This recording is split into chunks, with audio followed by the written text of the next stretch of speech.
Olá a todas e a todos, meu nome é David do canal Só Mais Uma Vírgula e hoje eu quero conversar com vocês sobre ficção científica, que é um dos assuntos que eu mais gosto, tanto da literatura quanto do cinema. Hoje eu quero falar com vocês a respeito do livro 2001, Uma Odisseia no Espaço.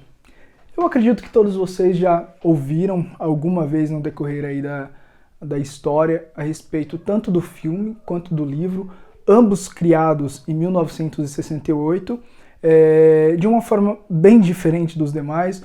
Eles foram feitos concomitantemente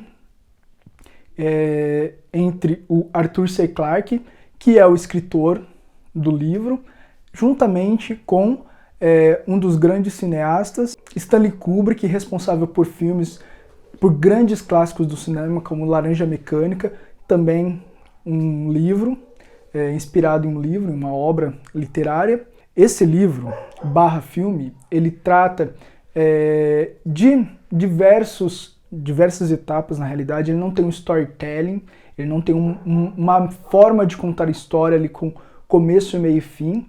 Então, se algo que muitos críticos e muitas pessoas ao assistirem o filme, por exemplo, reclama, que fala que o filme é um pouco lento, que ele retrata muitas coisas, muitas etapas ali de uma forma bastante...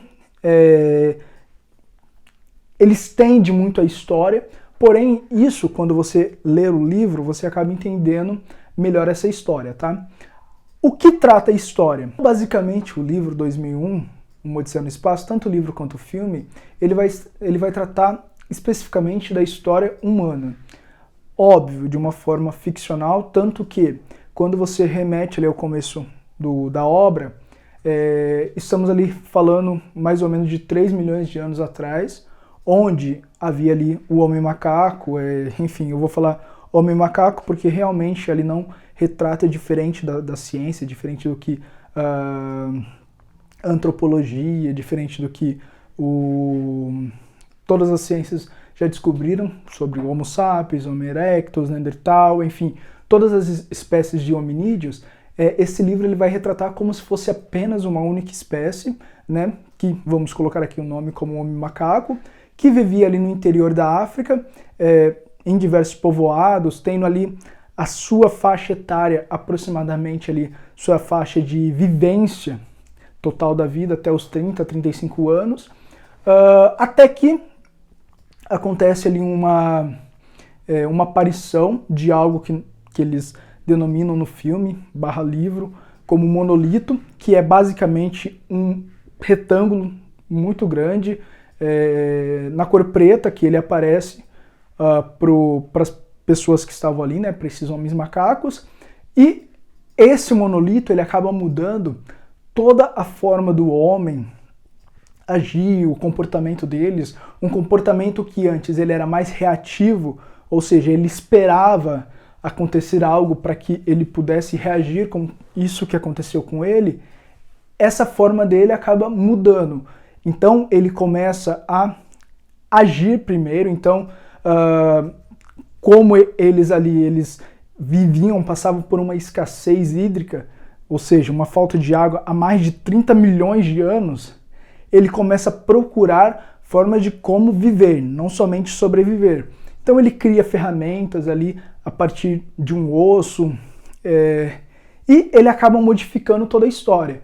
Quando a história ela começa a desencadear, ela começa a realmente andar, drasticamente ele vai mudar o cenário, isso falando de filme e também de livro, porque ambos eles trabalham nesse mesmo formato de mudança de cortes na história, antes mesmo de finalizar uma história, tá? Então, antes de você entender o que aconteceu com uma determinada tribo, essa história ela é cortada no meio e nós passamos ali, vamos dizer, ao segundo ato desse filme, onde já vai para os dias atuais, no caso, dias atuais ficcionais, né, ali provavelmente em 2001, ou um pouco antes, e nós vemos ali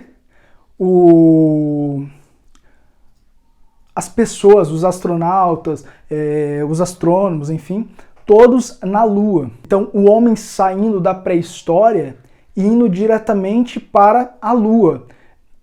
A exploração espacial já é algo normal, a viagem espacial ela é mais normal do que hoje mesmo, porque apesar de hoje ser algo viável para quem possui milhões e bilhões aí de reais, de dólares, enfim, se a pessoa ela quer viajar hoje, nós vimos aí o dono da Amazon, outras pessoas que já fizeram essas viagens, mesmo não sendo astronautas, mesmo não sendo civis, né?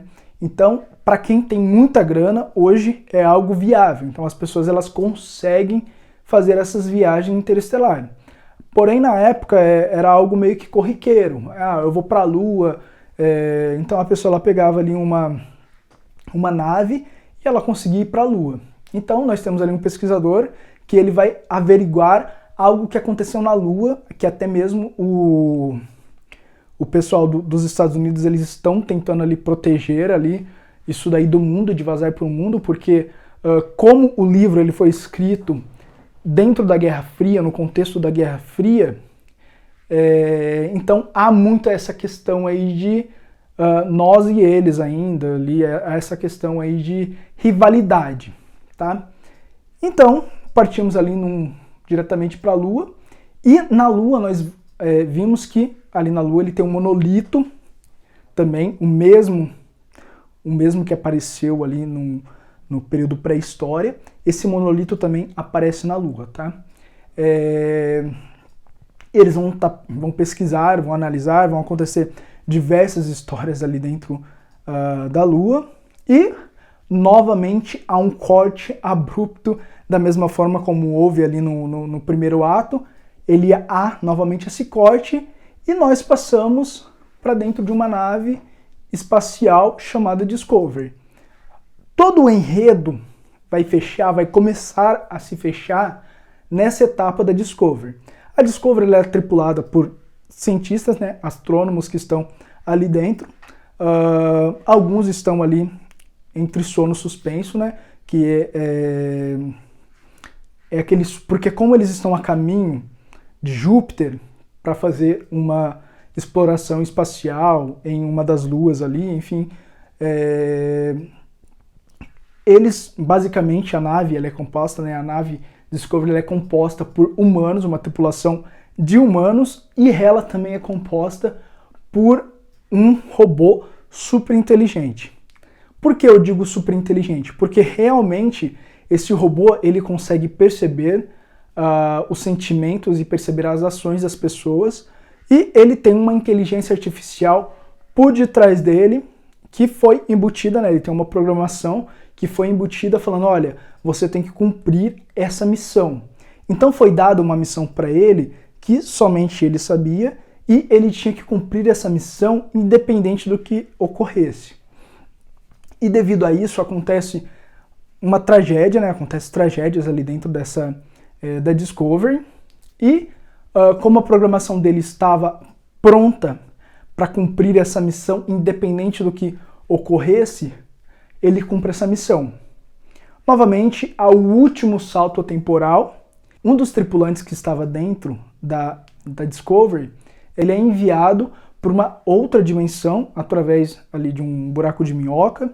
Nessa última etapa do filme e do livro, nós vemos uma parte um pouco mais lenta, porém a parte mais filosófica que nós poderíamos ter em todo o decorrer do livro e do filme, tá? Então essa parte é onde ele vai ter um encontro consigo mesmo em diversas formas, em diversos formatos, e ele vai se transformar em outro ser, tá? Eu vou deixar dessa forma para que realmente não passe aí, que vocês criem uma expectativa, tá? Que realmente vocês possam ler e assistir ao filme, criando essa expectativa do que realmente é esse encontro com o ser dele, né? Ele se encontrar consigo mesmo. E algo que eu gostaria de tirar aí desse livro, dessa leitura, que realmente é dos livros de ficção mais lidos aí que existe, É um livro que realmente ele conseguiu criar esse filme, né, que foi uma criação paralela de Stanley Kubrick. Óbvio que muito do que o filme ele deve-se ao diretor, deve-se à direção do Stanley Kubrick, porque quem acompanha realmente essa história, acompanha os filmes do Stanley, vê que ele tem essa pegada. Se você realmente vê ali, assistir um filme como Laranja Mecânica, você se choca e você consegue compreender muito melhor ali as nuances do livro quando você está lendo. E é isso que acontece também com 2001, Uma Odisseia no Espaço. E eu descobri na semana passada também que há uma continuação, como se fosse uma continuação de 2001, Uma Odisseia no Espaço, que é o livro 2010, o ano em que fizemos contato. Eu recomendo aí, deixo aí para vocês uma recomendação também desse filme, para vocês assistirem o filme aí 2010, óbvio, depois de terem assistido aí o 2001. E alguns pontos que eu gostaria de dizer, de destacar aí, algumas opiniões minhas a respeito dessa escrita, que apesar de ser uma ficção científica escrita pensando, como a grande maioria das ficções, em um futuro distante, que não era tão distante da realidade de 68, então são aí um pouco mais de 50 anos, alguns pontos que eles conseguiram colocar, por exemplo, como a videoconferência, eles têm ali na realidade do filme 2001 e do livro 2001, ele tem videoconferência, ele tem essa viagem interestelar, e alguns pontos que não são tão legais é que, apesar deles terem essa visão, eles ainda mantêm aquele padrão de sociedade do homem branco que consegue, por exemplo, conquistar, deixando as mulheres, deixando negros e negras sempre em segundo plano. Apesar que no filme a gente não vê negros e mulheres, quando a gente vê, ela sempre está em uma posição de subalternidade. Então, assim, são alguns pontos, óbvio, não tem como essa comparação aí que eu fiz. Muitas das vezes uma pessoa de 68, ela não pensava, muitas das vezes não, a maioria das vezes ela não iria pensar, apesar de a sociedade já estar passando por uma mudança muito grande nessa época. Nós vimos em 64 ali a Lei dos Direitos Civis, que dava direito às pessoas negras votarem. Nós vimos ali o feminismo em grande. Em 70, já nos anos 70, um pouco depois do livro, né, nós vemos ali toda uma mudança social. E a sociedade já estava vindo desde os anos 50, desde até mesmo da Segunda Guerra Mundial, ela já estava vindo nessa mudança. Então, para um escritor de ficção científica, é sempre interessante ficar atento às mudanças sociais. Mas, óbvio, isso não faz com que o livro seja menos interessante ou que ele não seja um livro recomendado para ler. Eu recomendo muito a leitura dele, mas são pontos aí que acrescentaria muito, muito bem no livro, tá? Ou, quem sabe, aí num possível reboot do 2001, Uma Odisseia no Espaço, em uma possível novo filme, enfim.